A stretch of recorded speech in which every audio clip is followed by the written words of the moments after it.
नमस्कार, स्वागत, अभिनंदन। आज कंप्यूटर क्लास में हम डाटा स्ट्रक्चर का परिचय जानेंगे। डेटा अर्थात समंक सामग्री आंकड़ों को कलेक्ट यानी एकत्रित करने और उन्हें ऑर्गेनाइज अर्थात आयोजित करने की एक विधि या तरीका है डाटा स्ट्रक्चर। डेटा पर प्रभावी तरीके से कार्यवाही या ऑपरेशन करने के लिए डाटा स्ट्रक्चर आवश्यक है। डाटा स्ट्रक्चर डेटा के बेहतर भंडारण के लिए होते हैं। ये किसी भी संगठन के डेटा का एक तार्किक एवं गणितीय दृश्य है। इसे एक उदाहरण के द्वारा समझा जा सकता है।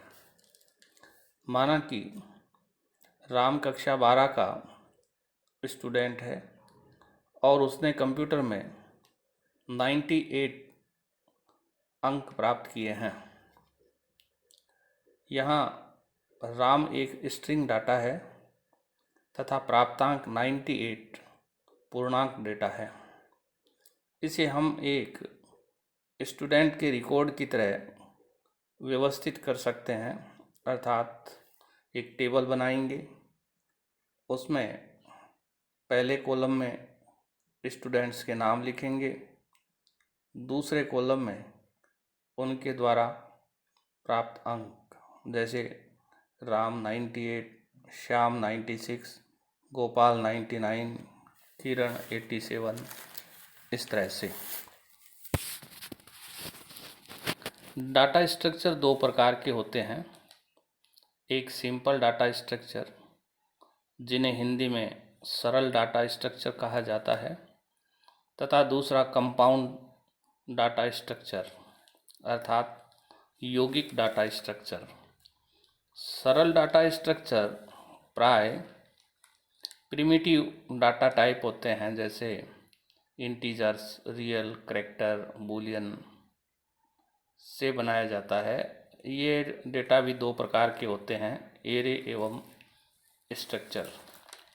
दूसरा जो प्रकार है कंपाउंड अर्थात यौगिक डाटा स्ट्रक्चर का, उसे भी हम दो भागों में विभक्त करते हैं।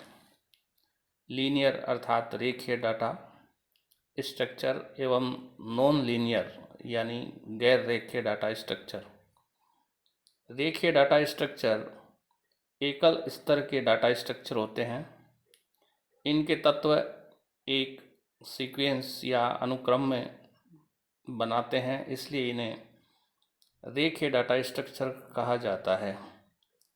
ये स्टैक, क्यू एवं लिंक लिस्ट के रूप में विद्यमान होते हैं। गैर रेखीय डाटा स्ट्रक्चर बहुस्तरीय डाटा स्ट्रक्चर होते हैं। इन्हें भी ट्री और ग्राफ दो भागों में बांटा जाता है। ये इनके उदाहरण हैं।